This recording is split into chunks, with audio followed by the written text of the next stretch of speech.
Hello दोस्तों, मैं चंद्रशेखर भारद्वाज आज आपके सामने हिंदी का एक नया सेशन लेकर आया हूँ। हम हिंदी को कवर करेंगे चैप्टर बाय चैप्टर। हाँ, कुछ लोग मुझे पहले से जानते होंगे। मुझे पढ़ाने का एक्सपीरियंस लगभग 5 साल का है। तो हम स्टार्टिंग करेंगे चैप्टर बाय चैप्टर। जैसे कि हमारा पहला चैप्टर होगा वर्ण विचार। वर्ण विचार को हम एक ही वीडियो में कवर करेंगे, लगभग 1 घंटे की वीडियो होगी।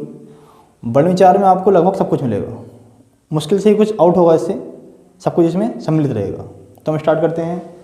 हम पहले समझते हैं हिंदी को। हिंदी क्या है? हिंदी हमारी एक राजभाषा है, ना कि राष्ट्रभाषा। राजभाषा मतलब जो हम सरकारी कार्यालयों में कामकाज में प्रयोग में लाते हैं, वो हमारी होती है राजभाषा। लगभग भारत के 10 राज्यों में हिंदी को राजभाषा का दर्जा प्राप्त है, जिसमें हमारा यूपी भी शामिल है। अभी तक हिंदी को राष्ट्रभाषा का दर्जा प्राप्त नहीं हो पाया है। तो हम वो बात का टॉपिक है, हम उसको बाद में लेंगे। अभी हम देखते हैं हिंदी को कितने पार्टों में बांटा गया है। हिंदी को बांटा गया है 2 पार्टों में। पहला पार्ट है गद्य, दूसरा पार्ट है पद्य। आपने हाई स्कूल इंटर में पढ़ा होगा, हमारी हिंदी की 2 बुक रहती हैं, एक गद्य रहती है, एक पद्य रहती है। तो हम बात करने वाले हैं अभी गद्य की। पद्य मतलब, पद्य को हम काव्य भी बोलते हैं, मतलब काव्यांजलि, काव्य। हम इसको लेके चलेंगे बाद में। पहले हम लेके चलेंगे हिंदी में गद्य पार्ट को। ये काफ़ी आसान पार्ट होता है, समझने में आसान, ये थोड़ा टिपिकल होता है। इसको हम लेंगे बाद में। इसमें क्या चैप्टर होते हैं? इसमें हमारे रस होते हैं, छंद इसमें आते हैं, अलंकार इसमें आते हैं। संपूर्ण ग्रामर जो होती है हमारी, संज्ञा, सर्वनाम, विशेषण, क्रिया विशेषण, अव्यय, वो सब किस में आते हैं? हमारे गद्य में आते हैं। तो हम स्टार्ट करने वाले हैं आज गद्य। चैप्टर है हमारा वर्ण विचार। वर्ण विचार देखेंगे। वर्ण विचार को समझने के लिए पहले हमें समझना होगा वर्ण। वर्ण क्या होता है? वर्ण की परिभाषा है, वर्ण वह मूल ध्वनि है। वर्ण वह मूल ध्वनि है जिसके कभी खंडन नहीं हो सकते, जिसके टुकड़े नहीं किए जा सकते। हिंदी में वर्ण को अक्षर के नाम से भी जाना जाता है। वर्ण को हम अक्षर भी बोल देते हैं, वर्ण को हम ध्वनि भी बोल देते हैं, पर ध्वनि एक अलग चैप्टर है, उसे हम इसके बाद लेंगे। भाषा की सबसे छोटी इकाई, एग्जाम में काफ़ी बार क्वेश्चन आ चुका है कि भाषा की सबसे छोटी इकाई क्या होती है? भाषा की सबसे छोटी इकाई होती है हमारी वर्ण, जिसको हम ध्वनि या अक्षर के नाम से भी जानते हैं, ध्वनि या अक्षर के नाम से। बट ध्वनि जो होती है हमारी, ध्वनि एक अलग चैप्टर है, ठीक है। अब हम देखते हैं जैसे वर्ण क्या होता है हमारा। जैसे ए, आ, छोटी ई, बड़ी ई, के, खे, गे आदि, ये होते हैं हमारे वर्ण। अब बात आती है कि वर्ण हमारी देवनागरी लिपि के अनुसार, देवनागरी लिपि के अनुसार वर्ण कितने होते हैं? वर्णों की संख्या होती है 52। कितनी होती है? 52। ताश के पत्ते कितने होते हैं? 52 होते हैं। याद करने का तरीका है, ताश के पत्ते 52 और वर्ण कितने होते हैं हमारे? 52। जो ताश खेलते हैं उन्हें पता होगा कि हमारे ताश के पत्ते होते हैं 52, ऐसे ही वर्ण कितने होते हैं हमारे? 52। और सबसे पहली बात ये कहना चाहूँगा आपसे कि कोई भी भाषा हो, उसको समझने के लिए हमें किसकी आवश्यकता होती है? उसके वर्णमाला की। स्टार्टिंग कहाँ से करते हैं? वर्णमाला से करते हैं। चाहे इंग्लिश हो, आपकी इंग्लिश में क्या होते हैं? अल्फ़ाबेटिकल होते हैं, ABCD होती हैं। हिंदी में होते हैं हमारे वर्ण विचार। ये शॉर्ट हैंड में भी होता है हमारा वर्ण विचार। तो सबसे पहले किसी भाषा को समझने के लिए हमें चाहिए उसका वर्ण विचार पूरा। तो ये हमारी क्या वर्ण हो गया हमारा ये। अब हम बात करेंगे वर्णमाला। अभी बात करी हमने वर्ण की। वर्ण से क्या बनती है? वर्णों को जब मिलाते हैं एक एक करके हम, तो बनती है हमारी वर्णमाला। तो हम बात करेंगे हम वर्णमाला की।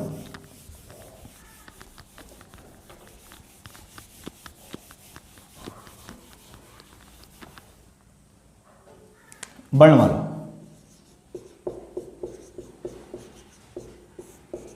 आती है हमारी वर्णमाला। वर्णमाला की परिभाषा क्या है? वर्णों के व्यवस्थित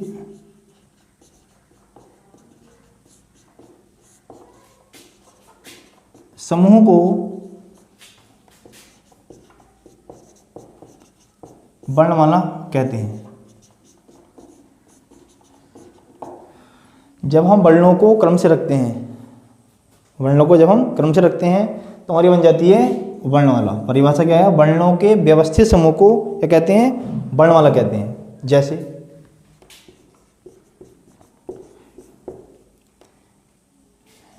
ए, आ, छोटी ई, बड़ी ई क्रम से है।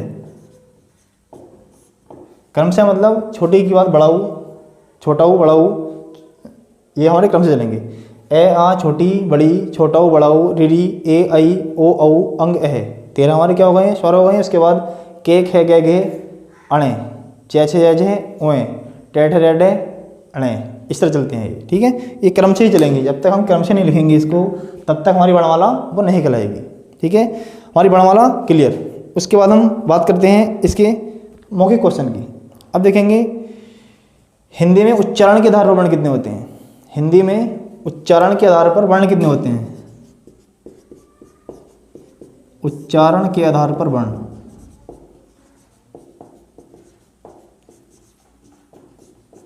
ये होते हैं 45। हिंदी में उच्चारण के आधार पर वर्ण होते हैं 45। अब इसमें 45 कैसे होते हैं? इसमें 10 होते हैं स्वर प्लस 35 होते हैं हमारे व्यंजन। अब 10 स्वर कौन से होते हैं? अंग और है छोड़ दिया है हमने, री को छोड़ दिया है। कितने बचते हैं हमारे? 10 बचते हैं। 35 हमारे हो गए व्यंजन। पर व्यंजन आपने पढ़ा है 33 होते हैं। 2 कौन से ऐड किए गए हैं इसमें?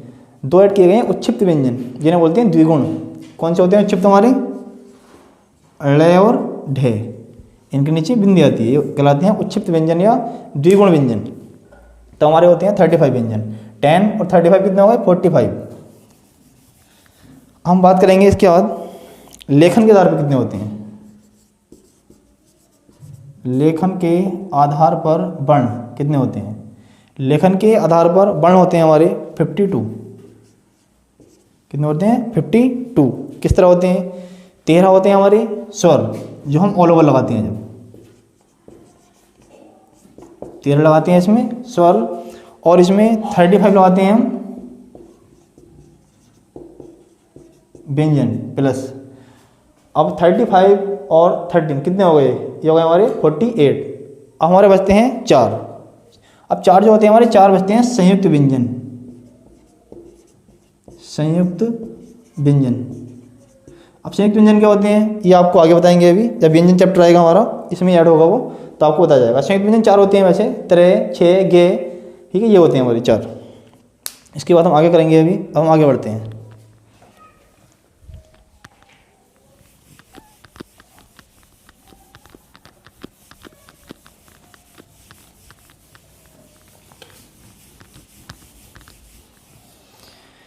अब हम बात करते हैं हिंदी की वर्णमाला की। हिंदी में हमारी वर्णमाला होती है वर्णमाला। इसको बांटा गया है कितने भागों में? 3 भागों में। हिंदी में वर्णमाला को बांटा गया है 3 भागों में। 3 भाग कौन से होते हैं? इसमें पहला होता है हमारा स्वर, दूसरा होता है व्यंजन,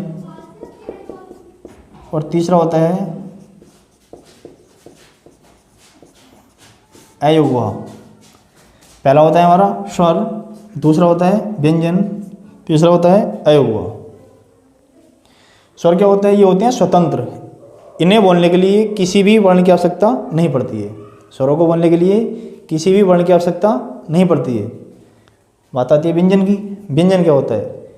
जिन्हें बोलने के लिए स्वरों की आवश्यकता होती है, जिनको बोलने के लिए हम स्वरों की सहायता लेते हैं, वो होते हैं हमारे व्यंजन। अब आते हैं हमारे अयोगवा। अयोगवा क्या होते हैं? अयोगवा होते हैं योग न होते हुए भी जो व्यंजन होते हैं, इस तरह भी कह जाते हैं। इसकी और इसकी अनेकों परिभाषाएं हैं, वो हम इसकी बाद में लेंगे परिभाषा। इसकी अनेकों परिभाषाएं आपको लिखा दी जाएंगी वो सब। तो हम बात करेंगे सबसे पहले, अब इसमें 3 पार्ट हो गए हमारे, तो हम बात करेंगे स्वर की। स्वर क्या होता है? स्वर देखेंगे हम। देखिए जो हमारी वर्णमाला है, वर्णमाला से किसी भी एग्जाम में 1 या 2 क्वेश्चन आपको मिल जाएंगे, ये कन्फर्म है। तो हम स्टार्ट करते हैं स्वर। स्वर क्या है? हम बात करेंगे स्वर क्या है। स्वर की परिभाषा लिखेंगे स्वतंत्र रूप से। इसकी परिभाषा है स्वतंत्र रूप से बोले जाने वाले वर्ण स्वर कहलाते हैं। स्वतंत्र रूप से बोले जाने वाले वर्ण क्या कहलाते हैं? स्वर कहलाते हैं। अर्थात इसको हम एक तरह से लिख सकते हैं, परिभाषा को एग्जामिनर किसी भी तरह से सकता है। अर्थात जिन वर्णों को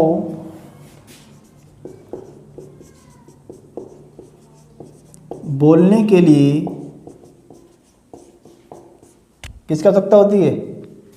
किसी की आवश्यकता नहीं होती। बोलने के लिए किसी वर्ण की आवश्यकता नहीं होती।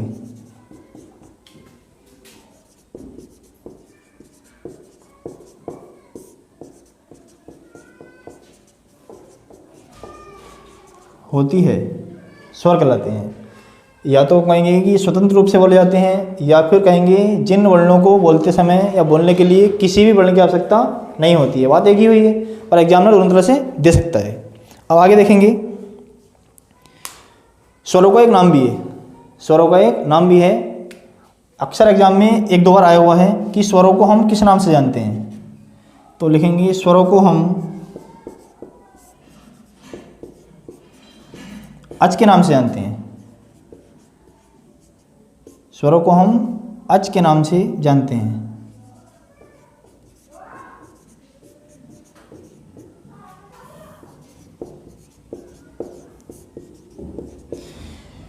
ये क्वेश्चन वैसे हमारा संस्कृत का है। स्वरों को संस्कृत में अच बोलते हैं। स्वरों को संस्कृत में कहा जाता है अच। सिंपल सी बात है, सबसे ज़्यादा जो अंश लिया गया है हिंदी में वो संस्कृत का लिया गया है। तो संस्कृत के कुछ क्वेश्चन और हिंदी की क्या है, कॉमन है आपस में। या संधि होती है हमारी, समास होते हैं, लगभग में कॉमन होते हैं। तो ध्यान रखेंगे, स्वरों को हम अच के नाम से जानते हैं। ये हमारा एक न्यू क्वेश्चन है। सभी बच्चों को नहीं पता होगा शायद, ये जो इससे पढ़े हुए हैं उन्हें पता होगा, बाकी जो न्यू बच्चे हैं उन्हें नहीं पता होगा। अब हम आगे बढ़ते हैं। हम करेंगे अब स्वरों का वर्गीकरण। स्वरों को किस तरह से बांटा गया है आपस में, इसका स्क्रीनशॉट ले सकते हैं आप परिभाषा का।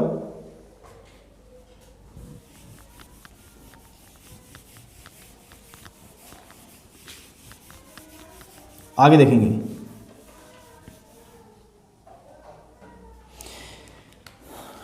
टॉपिक हमारा स्वरों का वर्गीकरण।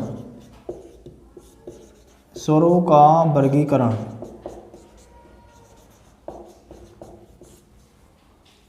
अब स्वरों का वर्गीकरण किस तरह किया गया है? स्वरों का वर्गीकरण किया गया है 4 भागों में। ठीक है, स्वरों को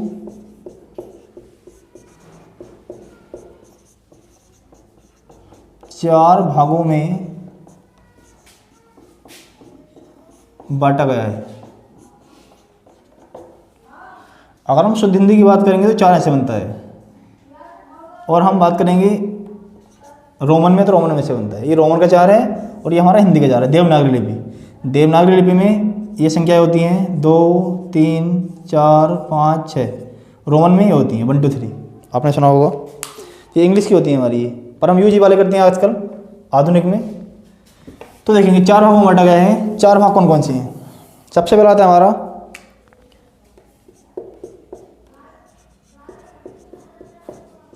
उच्चारण या मात्रा के आधार पर।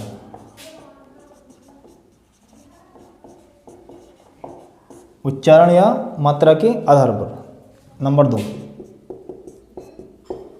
हमारा आता है जीवा के आधार पर। जब हम जीभ को बोलते हैं, जीभ की हमारी कंडीशन होती है, जीभ का अग्रभाग, जीभ का मध्य भाग, जीभ का पश्च भाग। तो दूसरा आता है हमारा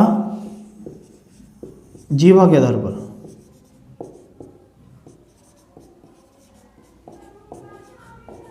यह आ गया हमारा। तीसरा आता है ओष्ठीय, ओठ के आधार पर। ओठ कभी गोल होते हैं, ओठ बंद हो जाते हैं, इस तरह से बांटा गया है इसको, ओष्ठ के आधार पर। नंबर 4 हमारा आता है स्थान के आधार पर। स्थान क्या होता है? कंठीय में कौन कौन से बोले जाते हैं स्वर, दंत्य से कौन से बोले जाते हैं, ओष्ठ्य से कौन से बोले जाते हैं, तालु से कौन से बोले जाते हैं। तो देखेंगे 4 होता है हमारा स्थान के आधार पर। यहाँ से काफ़ी क्वेश्चन मालूम किए जाते हैं और यहाँ से, ये वन इंपॉर्टेंट है बहुत ज़्यादा, पर आपके लिए सब इम्पोर्टेंट है, आपको चारों पार्ट कवर करने हैं। तो हम पहले देखेंगे अब उच्चारण या मात्रा के आधार पर। उच्चारण या मात्रा के आधार पर देखेंगे। उच्चारण या मात्रा के आधार पर जो हमारे स्वर होते हैं, लिख लेंगे आप, 3 प्रकार के होते हैं। कितने होते हैं? 3 प्रकार के। उच्चारण या मात्रा के आधार पर स्वर होते हैं हमारे 3 प्रकार के। कौन कौन से होते हैं देखेंगे। ए ह्रस्व या लघु स्वर, बी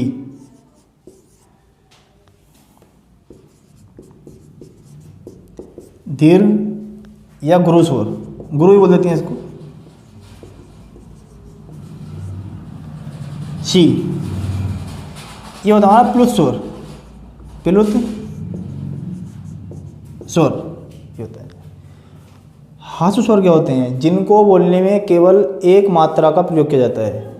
दीर्घ स्वर जिनको बोलने में 2 मात्राओं का प्रयोग किया जाता है। प्लुत स्वर जिनको बोलने के लिए 2 मात्राओं से अधिक का प्रयोग किया जाता है, वो होते हैं हमारे प्लुत स्वर। आधुनिक हिंदी में प्लुत स्वर का प्रयोग ना के बराबर है, होते ही नहीं है, मतलब ठीक है। हमारे 2 इंपॉर्टेंट होते हैं, पर इसके बारे में मालूम कर लेता है एग्जामिनर। इसकी डेफिनेशन मालूम कर सकता है, परिभाषा इसकी, या फिर मालूम कर सकता है ऑप्शन में कि कौन सा इनमें प्लुत स्वर है या नहीं है। इस तरह भी क्वेश्चन आ जाता है। तो हम स्टार्टिंग में बात करेंगे हम ह्रस्व या लघु स्वर की। ह्रस्व या लघु स्वर, इसकी परिभाषा देखेंगे। ह्रस्व या लघु स्वर क्या होता है? परिभाषा है जिन स्वरों को बोलने में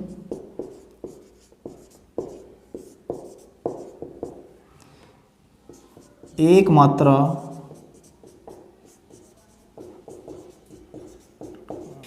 का प्रयोग किया जाता है,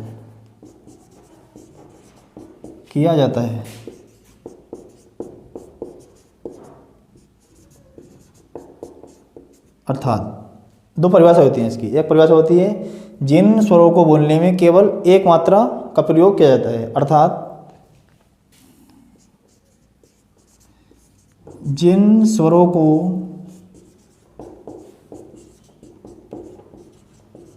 बोलने में बहुत कम समय लगता है।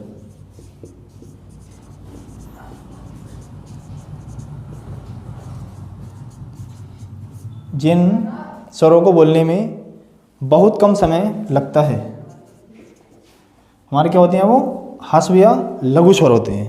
ह्रस्व या लघु स्वर, केवल एक मात्रा यूज होगी और ये बन जाएंगे। अब कौन कौन से होते हैं? अब यहाँ थोड़ा सा अपवाद भी है और विवाद भी है ह्रस्व स्वर में। जो हमारी लुसेंट है, काफ़ी फेमस पब्लिकेशन है, लुसेंट बोलती है कि ह्रस्व या लघु स्वर हमारे 3 होते हैं। रीडी को वहाँ पर स्किप किया गया है, रीडी को लुसेंट नहीं मानती है। पर एग्जाम में जितनी बार भी क्वेश्चन आया है ह्रस्व स्वर कितने होते हैं, संख्या बताएंगे तो 4, वहाँ पर आता है 4। अन्य जितनी बुक है हमारी उसमें ह्रस्व या लघु स्वर की संख्या 4 बताई गई है। कितनी बताई गई है? 4। तो हम 4 ही लेंगे, और एग्जाम में भी क्या है, जितनी बार भी क्वेश्चन आया है 4 ही लिया गया है। तो हम चलेंगे किसी पब्लिकेशन के अकॉर्डिंग नहीं चलेंगे, हम चलेंगे एग्जाम के अकॉर्डिंग। कौन कौन से होते हैं देखेंगे। जैसे ह्रस्व या लघु स्वर कौन से होते हैं हमारे? छोटा ए, छोटी ई, छोटा ओ और रीडी। अब बात कहाँ पर है? विवाद यहाँ पर है रीडी पर। लुसेंट इसको नहीं मानती है, बाकी बुक इसको मानती है। आदित्य पब्लिकेशन मानता है, परतनाथ पांडे मानते हैं इसको, ठीक है, रीडी को मानते हैं। तो हम कितने मानेंगे? ह्रस्व या लघु स्वर होते हैं हमारे 4। अब ये क्या होते हैं हमारे? ये इन्हें बोलने के लिए केवल एक मात्रा प्रयोग होती है। जैसे हमारा आ हो गया, आ में 2 मात्रा आती हैं। आ कैसे बनता है? आ बनता है हमारा ए प्लस ए, एक मात्रा ये हो गई, 2 मात्रा हो गई है। ये क्या होता है हमारा? आ होता है हमारा दीर्घ स्वर। इसकी बात करेंगे आगे हम दीर्घ स्वर की। ये हो गया हमारा ह्रस्व या लघु स्वर, 4 होती हैं जो। आगे देखेंगे, स्क्रीनशॉट ले सकते हैं इसका।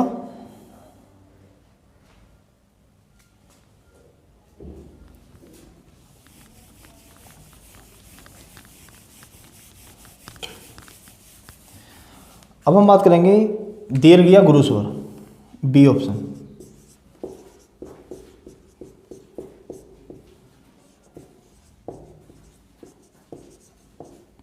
दीर्घ या गुरु स्वर, इसकी परिभाषा लिखेंगे। अब जो हमारा ह्रस्व स्वर था उसे बोलने में एक मात्रा का प्रयोग, इसमें दो मात्रा का प्रयोग। परिभाषा है जिन स्वरों को बोलने में दो मात्राओं का प्रयोग किया जाता है,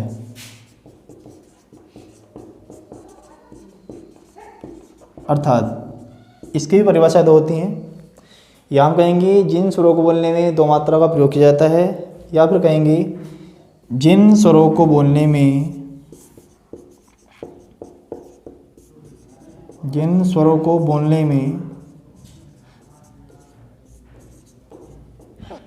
ह्रस्व स्वर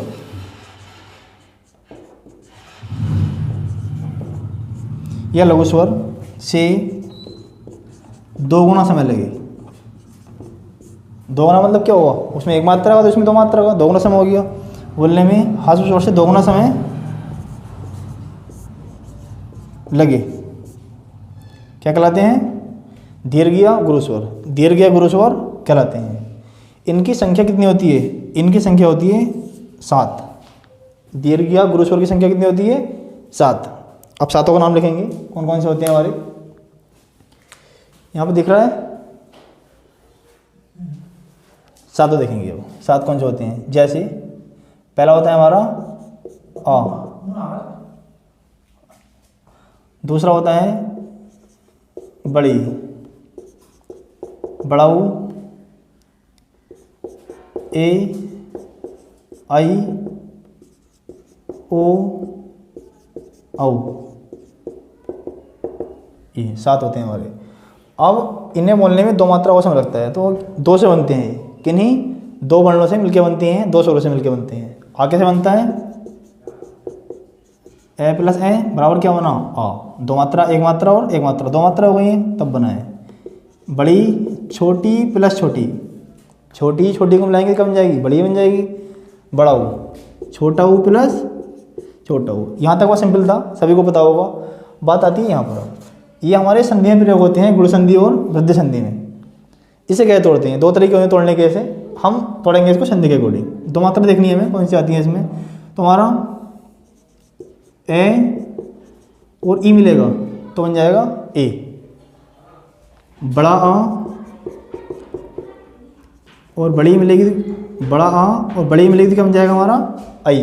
छोटे छोटे मिले छोटा बना, बड़े बड़े मिले तो बड़ा बना। अब देखेंगे ओ, ओ बनता है ए प्लस ऊ। छोटा है और छोटा ओ मिलेगा तो बन जाएगा ओ, सिंगल मात्रा औ। जब बड़ा आ के साथ हम बनाएंगे बड़ा ऊ तो बन जाएगा औ। दोनों बड़े बड़े तो बड़ा बना, छोटे छोटे छोटा बना। याद करने का तरीका है। इसकी छोड़ इसका ले सकते हैं आप।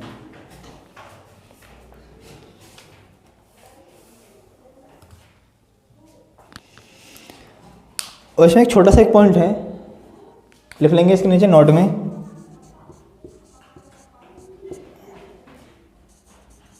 कुछ विद्वानों ने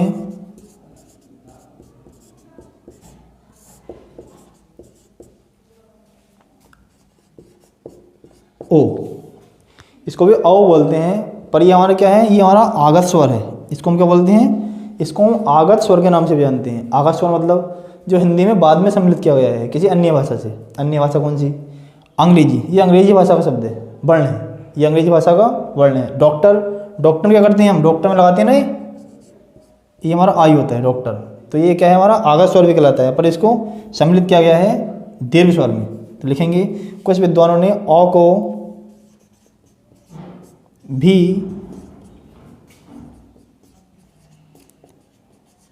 दीर्घ स्वर में सम्मिलित क्या है? सम्मिलित क्या है?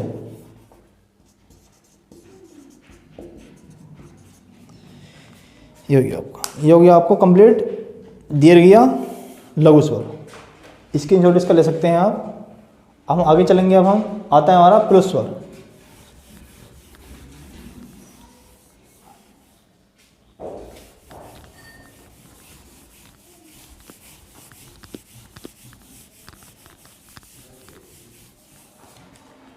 सी ऑप्शन, सी कंडीशन में आएगा हमारा प्लुत स्वर।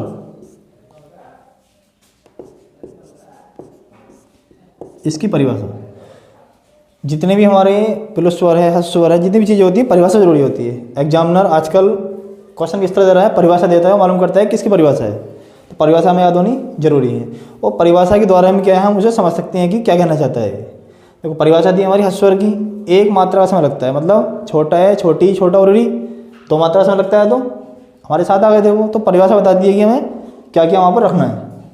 काफ़ी हेल्प मिलती है उस परिभाषा से, हमें समझना होता है उसे। वो पूरा खेल समझने का होता है, रटने का नहीं होता है। प्लुत स्वर की परिभाषा देखेंगे। जिन स्वरों को बोलने में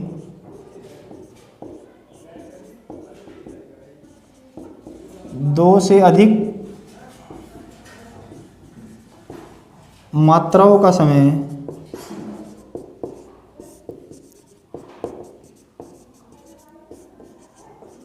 लगता है, दो से अधिक मात्रा, 3 लग जाएं, 4 लग जाएं, 5 लग जाएं, क्या कहलाता है, प्लुत स्वर। अर्थात इसकी भी 2 परिभाषा होती हैं।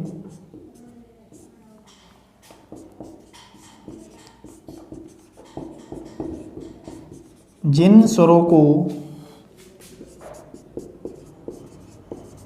बोलने में, अब जो हमारी दीर्घ स्वर था, ह्रस्व स्वर से 2 गुना समय लग रहा था, इसमें क्या लगेगा, दीर्घ स्वर से 2 गुना समय। जिन स्वरों को बोलने में दीर्घ स्वर से 2 गुना समय लगे,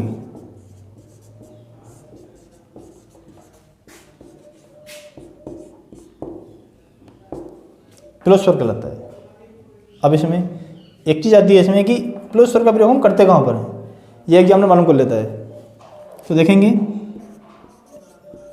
प्लुत स्वर का प्रयोग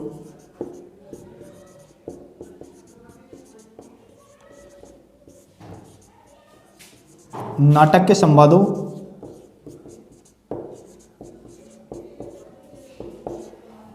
तथा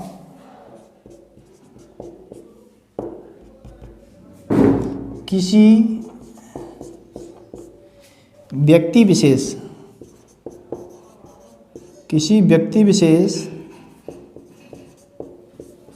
को पुकारने में किया जाता है। ये इनका प्रयोग कहाँ किया जाता है, नाटक के संवाद। जैसे कि कोई रामलीला होती है, उसमें बोलते हैं रावण को, हे रावण, हे राम, तो एक लंबा स्वर खिंचता है, इसमें एक लंबे सांस खिंचता है। जब श्वास लंबे समय तक खिंचता है तो हमारा होता है प्लुत स्वर। किसी को पुकारने में, जैसे कि नाम पुकारते हैं तो क्या है, उसको लंबा उच्चारण करते हैं। किसी को पुकारते हैं तो क्या है, उसका लंबा उच्चारण करते हैं। तो यहाँ इसका प्रयोग होता है। ये होते क्या हैं, जैसे प्लुत स्वर क्या होते हैं, जैसे हम जाप करते हैं ओम का, तो ओम इसमें जाएगा ओम। इसका मतलब क्या है, इसका मतलब है लगातार उच्चारण करते रहना, लगातार स्वर को लंबा खींचना। ये होता है हमारा ओम का जाप करते हैं तो बहुत समय बाद क्या है, हम मैं बोलते हैं और स्टार्टिंग करते हैं ओ से। किसी का नाम पुकारना है, जैसे राम, तो रा पहले बोल देते हैं और माँ बोलते हैं हम बहुत लास्ट में जाकर। या फिर हम बोलते हैं या अल्लाह, या अल्लाह, इसको बहुत से लोग बोलते हैं, हम लंबा खींचते हैं। या हे भगवान, हे भगवान, ये सब हमारे आते हैं प्लुत स्वर में। जब किसी वर्णों को बोलने के लिए, शब्द को बोलने के लिए हम अपने श्वास को लंबा खींचते हैं तो होता है हमारा प्लुत स्वर। ठीक है, तो हमारे कंप्लीट हो चुके हैं उच्चारण या मात्रा के आधार पर। जो हमारे स्वर होते हैं वो 3 होते हैं, ह्रस्व या लघु, दूसरा होता है गुरु या दीर्घ, तीसरा होता है प्लुस्व। पहला था हमारा मात्रा या उच्चारण के आधार पर स्वर। अब नंबर 2 आता है हमारा जीवा के आधार पर स्वर। तो उच्चारण या मात्रा के आधार पर स्वर कितने हमारे 3 प्रकार के, ह्रस्व, दीर्घ और प्लुत। बात आती है जीवा के आधार पर। तो देखेंगे जीवा के आधार पर जो हमारे स्वर होते हैं वो होते हैं 3 प्रकार के। ये 3 प्रकार के होते हैं। जीवा के आधार पर कितने होते हैं 3 प्रकार के। उच्चारण या मात्रा के आधार पर कितने होते हैं 3 प्रकार के। अब इसमें थोड़ा डीप में देखना पड़ेगा हमें, इसमें थोड़ा डीप में जाना पड़ेगा हमें। तो देखेंगे 3 कौन से होते हैं। इसमें पहला होता है जीवा की ऊंचाई या मुखद्वार के आधार पर। जीवा की ऊंचाई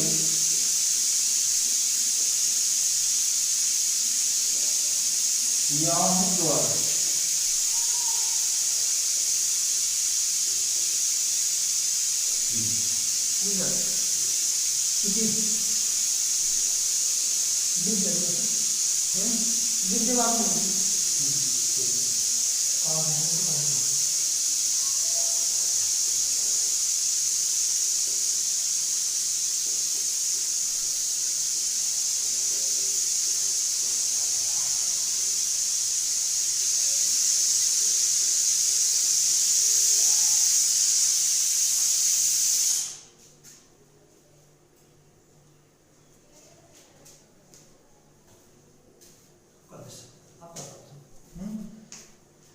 तीसरा होता है जीवा की पेशियों के तनाव के आधार पर।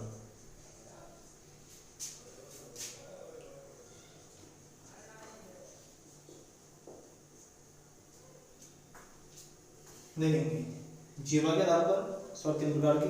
पहला जीवा की ऊंचाई या मुखद्वार के आधार पर। दूसरा जीवा की उत्थापित या प्रयोग के आधार पर। तीसरा जीवा की पेशियों के तनाव के आधार पर। हमें इसको भी डिटेल में लेना होगा। जैसे हमारा एक और पार्ट है हमारा जीवा की ऊंचाई, इसको लेते हैं पहले जीवा की ऊंचाई के आधार पर। तो देखेंगे जीवा की ऊंचाई के आधार पर जो हमारे स्वर होते हैं वो होते हैं 4 प्रकार के। जीवा की ऊंचाई के आधार पर होते हैं हमारे स्वर 4 प्रकार के। 4 कौन से होते हैं देखेंगे। 4 स्वर होते हैं हमारे। पहला होता है इसमें विपरीत, दूसरा होता है अर्ध विपरीत,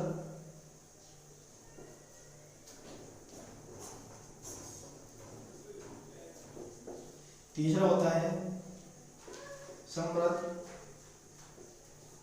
और चौथा होता है अर्ध समृद्ध।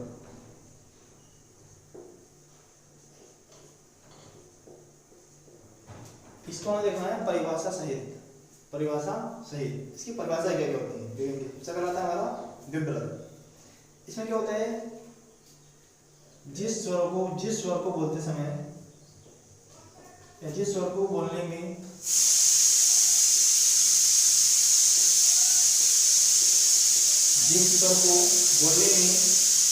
मुख पूरा खुलता है। मुख पूरा खुलता है। जिन स्वर को बोलने में मुख पूरा खुलता है वो होते हैं हमारे विपरीत। विपरीत कौन सा होता है हमारा, केवल एक ही होता है हमारा विपरीत, बड़ा आ। क्या होता है विपरीत हमारा, केवल बड़ा आ होता है। अब देखेंगे अर्ध विपरीत। अब इसमें देखेंगे जिस स्वर को बोलने में मुख आधा खुलता है, मुख आधा खुलता है। वो होता है हमारा अर्ध विभ्रत। इसमें कौन कौन सा आता है? इसमें छोटा है ए आई ओ औ आते हैं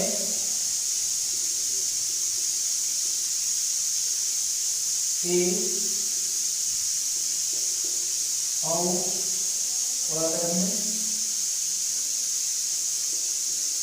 जो आखिर वाला तो होता है हमारा ओ हमें तो ऐसे चलते हैं क्या आते हैं छोटा है आई औ ये तो होते हैं हमारे बड़े वाले होते हैं क्यों डबल डबल मात्रा होती है डबल मात्रा और डबल मात्रा छोटा है आई औ और ओ जो अंग्रेजी वर्ग से लिया हुआ है आपस में होता है हमारे। अब इसका और आता है समृद्ध। समृद्ध क्या होता है? समृद्ध परिभाषा होती है जिन स्वरों के उच्चारण में मुख लगभग बंद रहता है। जिस स्वर के उच्चारण में या बोलने में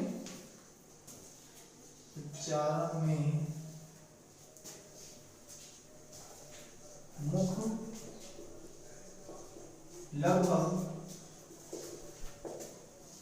बंद रहता है होते हैं हमारे समृद्ध। लगभग बंद रहता है इसमें हमारे चार आते हैं छोटी बड़ी छोटा बड़ा। छोटी बड़ी छोटा बड़ा अर्ध समृद्ध। इसकी परिभाषा होती है अर्ध समृद्ध की जिस स्वर के उच्चारण में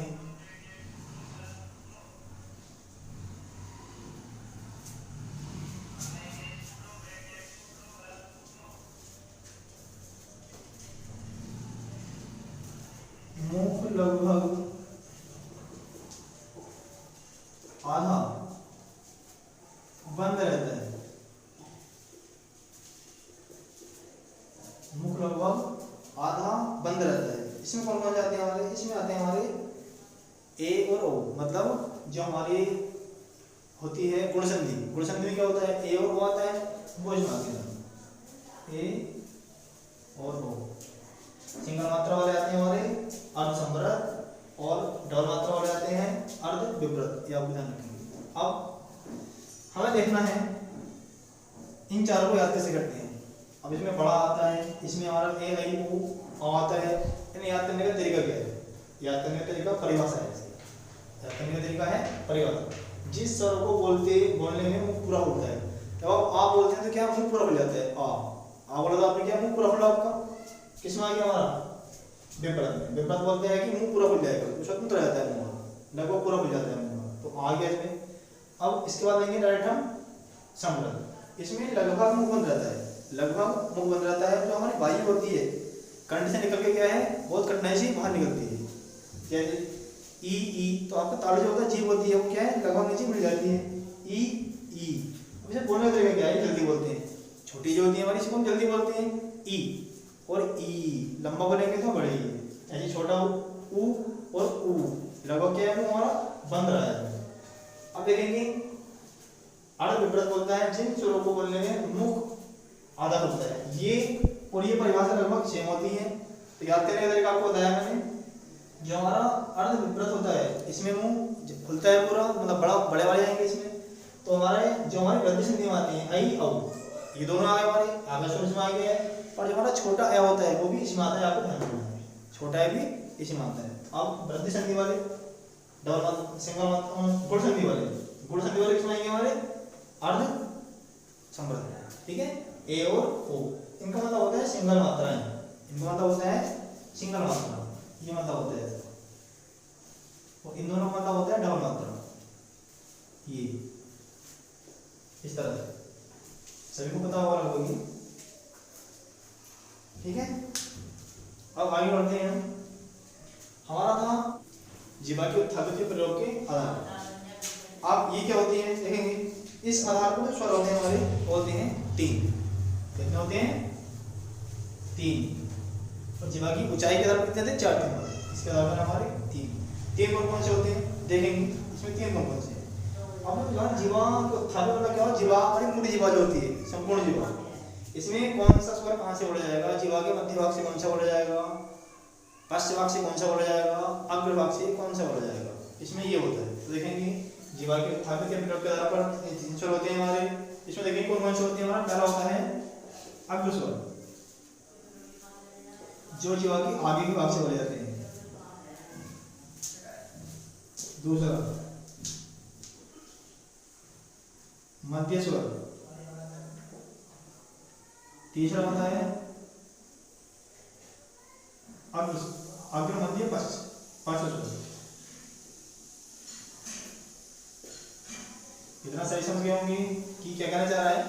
अग्र मतलब जीवा के आगे का भाग, मध्य मतलब जीवा का मध्य भाग, और पश्च जो जीवा के पिछले भाग से बोले जाते हैं। इनकी परिभाषा है, परिभाषा इनकी सिंपल है, जो ये हमारा वर्ड लिखा हुआ है इसके अकॉर्डिंग हमारी परिभाषा है। अब जिन स्वरों को बोलते समय हम जीवा का अगला भाग प्रयोग करते हैं, अगले स्वर हो गए। जिन स्वरों को बोलते समय हम जीवा का मध्य भाग प्रयोग में लाते हैं या प्रयोग करते हैं, मध्य स्वर हो गए। जिन स्वरों को बोलने में जीवा का पिछला भाग प्रयोग में आता है वो हमारे पार्श्व स्वर। तो आपको देखना क्या है कौन कौन से स्वर कहाँ कहाँ आते हैं देखेंगे। अग्र में आता है छोटी, बड़ी, ए और आई। छोटी, बड़ी, ए, आई। मध्य स्वर में क्या आता है? मध्य स्वर में आता है हमारा केवल एक ए। कौन सा आता है?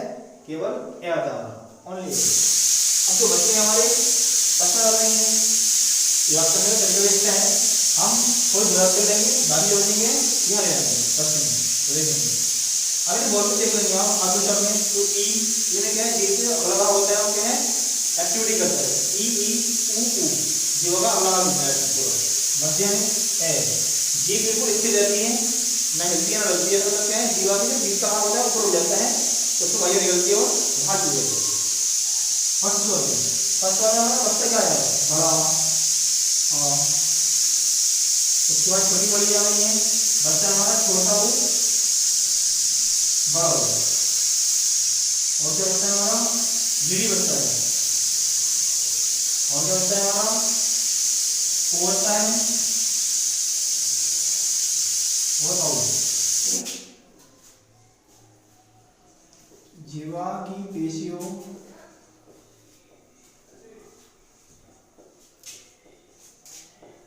के तनाव के आधार पर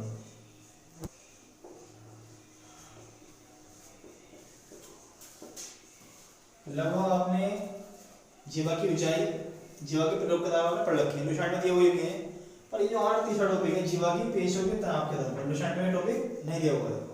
ये प्रश्नार्थ पांडे में दिया हुआ है टॉपिक, ही हमने वहां से लिया है। अब देखते हैं जीवा की पेशियों के तनाव के आधार पर स्वर हमारे कितने होते हैं। तो ये हमारे दो होते हैं। इसकी कितने भेद होते हैं? हमारे दो होते हैं। कौन कौन से होते हैं? शिथिल और कठोर। पहला होता है हमारा शिथिल, जो शिथिल स्वर होते हैं। दूसरे होते हैं कठोर। शिथिल जो स्वर आसानी से बोल जाए वो शिथिल हो गए, जो कठिनाई से बोले वो कठोर हो गए। बस यही इसकी परिभाषा है। जीवा की पेशियों के तनाव के आधार पर होते हैं हमारे दो, शिथिल, कठोर। शिथिल क्या होते हैं? जिन स्वरों को हम आसानी से बोल सकते हैं वो होते हैं हमारे शिथिल। कठोर होते हैं जिन स्वरों को बोलने में कठिनाई होती है, वायु मुश्किल से बाहर निकलती है मुख से, वो होते हैं हमारे कठोर में। अब शिथिल में कौन स्वर आते हैं? कठोर में कौन से आते हैं? इसमें तीनों आते हैं छोटे वाले। छोटा है, छोटी ही, छोटा हो। ये आसानी से बोल सकते हैं, केवल एक मात्रा इसमें लगता है, आसानी से बोल जाएंगे। अब इसको कठिनाई में कौन कौन से आते हैं? बड़े वाले जाते हैं। इसका बड़ा क्या होता है? बड़ा हो जाता है। छोटे आएगा बड़ी ही, बड़ी। शिथिल कठोर में केवल 6 ही स्वरों को सम्मिलित किया गया है, बाकी सम्मिलित नहीं किया गया है। तो हमारे पॉइंट हो गए हैं 2 जीवा के आधार पर। अब हमारा तीसरा पॉइंट था ओष्ठ के आधार पर। किसके आधार पर था? ओष्ठ के आधार। तीसरा पॉइंट है हमारा ओष्ठ के आधार पर। पहला पॉइंट क्या था हमारा? उच्चारण या मात्रा के आधार पर। दूसरा पॉइंट था हमारा जीवा के आधार पर। पॉइंट नंबर 3 ओष्ठ के आधार पर। तो देखेंगे ओष्ठ के आधार पर जो हमारे स्वर होते हैं वो होते हैं 3 प्रकार के होते हैं। ओष्ठ के आधार पर हमारे स्वर होते हैं 3 प्रकार के। अब हम बात करेंगे कौन कौन से होते हैं इसमें, कौन कौन से इसमें आते हैं ओष्ठ के आधार पर। इससे पहला होता है प्रसरत। एबीसीडी लैंग्वेज में हम पहला होता है प्रसरत। प्रसरत को अगर हम डेफिनेट करें कि प्रसन्न का मतलब क्या होता है, इसका मतलब होता है सहज, जो आसानी से बोले जा सके। प्रसन्न मतलब सहज। इसके और नाम भी है, इसका एक नाम होता है अबर्तुल। अबर्तुल स्वर ये होता है, प्रसन्न बोलते हैं इसको, अबर्तुल बोलते हैं। इनका मतलब होता है सहज, जो स्वर आसानी से बोल सके। दूसरा होता है हमारा बर्तुल।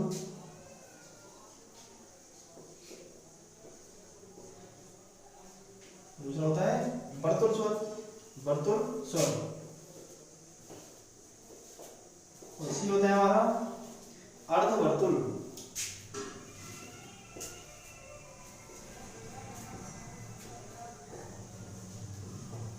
अर्धवर्तुल स्वर,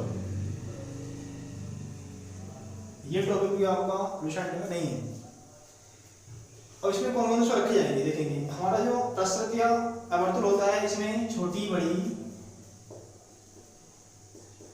ए और ए रखे जाते हैं। हमारा होता है बर्तुल। बर्तुल में हमारा रखा जाता है कौन से स्वर, बर्तुल में छोटा हो बड़ा हो, ओ औ, छोटा हो बड़ा हो, ओ औ। बाकी हमारा बड़ा रखा जाता है अर्धवर्तुल में, बड़ा रखा जाता है अर्धवर्तुल में। इसमें हमारा जो छोटा है उसको कोई भी स्थान प्राप्त नहीं हुआ है, और उसके धर्म। हमारा टॉपिक नंबर 4 है स्थान के धर्म।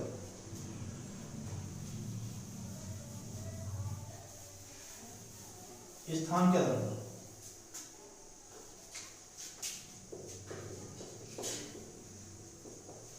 स्थान के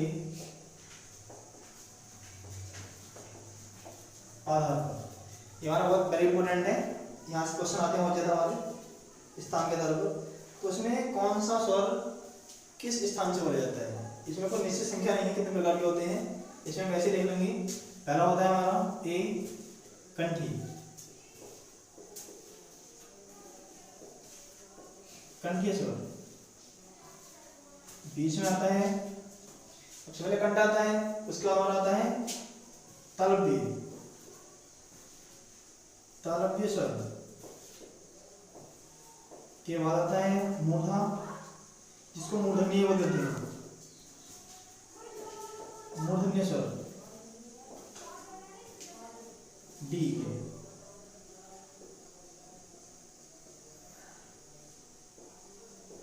ओष्ठ स्वर। तो उसमें देखेंगे कंठी हमारा होता है ए और आ। सबसे पहले ए आते हैं और मुख्य द्वार पर क्या आता है, पहले कंठ आता है। तो कंठी में हमारा छोटा है बड़ा। तालव्य में क्या आएगा, तालव्य में। इसके बाद क्या आता है हमारा तालु आता है सीधा, और ए के बाद क्या आता है छोटी और बड़ी होती है। इसमें आएगा छोटी और बड़ी। तालव्य छत होती है ऊपर की, जीवा के ऊपर होती है। मूर्धा क्या होती है, मूर्धा जीवा के और छत के बीच का स्थान होता है।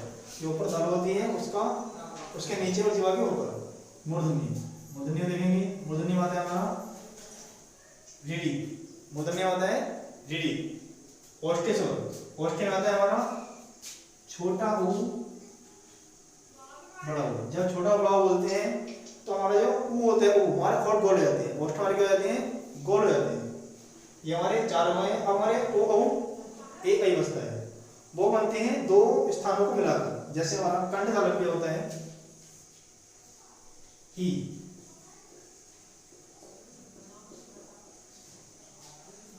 कंठ तालव्य, और एफ आता है हमारा कंठोष्ठी, कंठ और ओष्ठी, कंठ और ओष्ठी।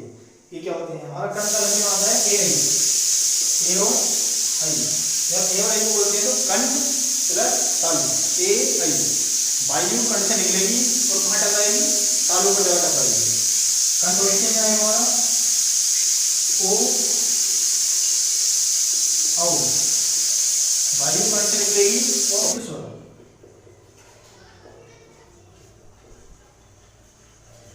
संयुक्त स्वर, संयुक्त स्वर लगभग सभी बच्चे जानते होंगे। संयुक्त स्वर क्या होते हैं, किन्हीं दो स्वरों को मिलाकर जब एक स्वर बनता है तो वो कहलाता है संयुक्त स्वर। जैसे हमारे संयुक्त व्यंजन 4 होते हैं, वैसे हमारे संयुक्त स्वर भी 4 होते हैं। इंग्लिश में कितने होती है? 4। परिभाषा लिखने की जरूरत नहीं है, परिभाषा सिंपल है इसकी। किन्हीं दो स्वरों को मिलाकर जब एक स्वर का निर्माण हो जाए तो कहलाता है वो संयुक्त स्वर। तो उसमें आते हैं हमारे ए, आई, ओ, औ। आपको मैं बता दूं कि ये क्वेश्चन हमारा यूपी वीडियो शायद 2018 में होता, यूपी वीडियो 2019 में होता शायद, तो वहाँ एक क्वेश्चन आया हुआ था। ये बच्चों के लिए नया क्वेश्चन था, उस एग्जाम में अटेंड किया था तो उसमें क्वेश्चन आया हुआ था संयुक्त स्वर कितने होते हैं। और सिंपल सी बात है, जो ऐसे स्वर जो दो स्वरों को, दो भिन्न स्वरों को मिलाकर, आप सब थे ऐसे, तो आ क्या होता है, आ छोटा है और छोटा है मिलाकर बनता है, बड़ी छोटी और छोटी।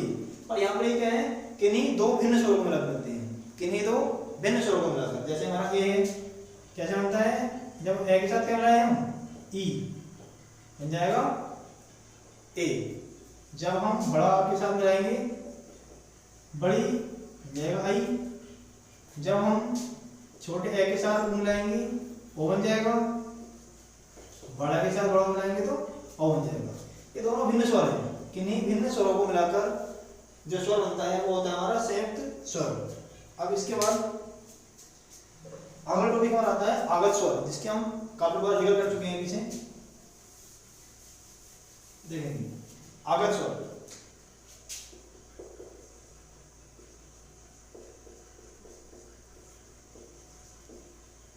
आगत स्वर देखेंगे, आगत स्वर की परिभाषा क्या है, जो स्वर किसी अन्य भाषा, जो स्वर किसी अन्य भाषा से हिंदी भाषा में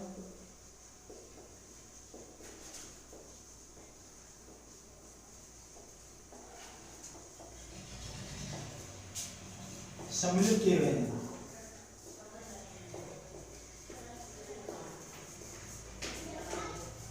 सम्मिलित किए गए हैं, क्या कहलाते हैं हमारे आगत स्वर। मतलब किसी अन्य भाषा से हिंदी में आए हों, लिए गए हैं। तो इसमें केवल एक ही आता है हमारा, केवल एक स्वर, वो आता है हमारा अ। अभी क्वेश्चन बन सकता है कि हमारा जो आगत स्वर है वो किस भाषा से लिया गया है, तो यहाँ पर लिखेंगे नोट,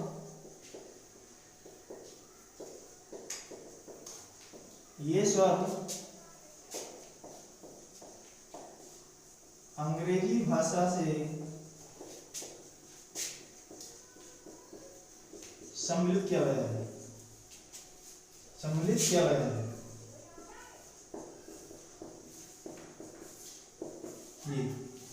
ये शब्द, ये स्वर अंग्रेजी भाषा से हिंदी भाषा में सम्मिलित कर लिया गया है। बात आती है कि कुल स्वर कितने होते हैं। ये एक मौखिक क्वेश्चन है कि कुल स्वर, कुल स्वर सभी को पता है कितने होते हैं, 30। बात आती है कि मूल स्वर कितने होते हैं, मूल स्वर या स्वर अलग 11 होते हैं। क्वेश्चन 3 तरह से आएगा, एग्जाम में मालूम पड़ेगा कुल स्वर कितने होते हैं, 13 होते हैं। केवल जब एग्जाम में मालूम पड़ेगा कुल स्वर कितने होते हैं तो 13 होते हैं, एग्जाम में मालूम कर चुका है एग्जाम में पहले ही। मालूम करें मूल स्वर कितने होते हैं, 11, या फिर मालूम करें कि स्वर कितने होते हैं, फिर भी करवाएंगे 11 ही करवाएंगे। जब तक एग्जाम में मालूम नहीं रहेगा कुल स्वर कितने होते हैं, तब तक हम 13 नहीं लगाएंगे। कुल स्वर 13 होते हैं, मूल या स्वर कितने होते हैं, 11 होते हैं। अब इसमें एक छोटी सी लाइन आती है, उसे आप लिख लेंगे। एक बार ये क्वेश्चन आ चुका है एग्जाम में, इसके थोड़ा डाल सकते हैं आप।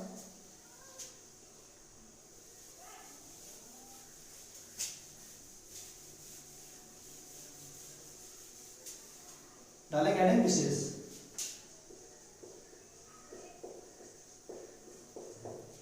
हेडिंग आप डालेंगे विशेष। सभी स्वर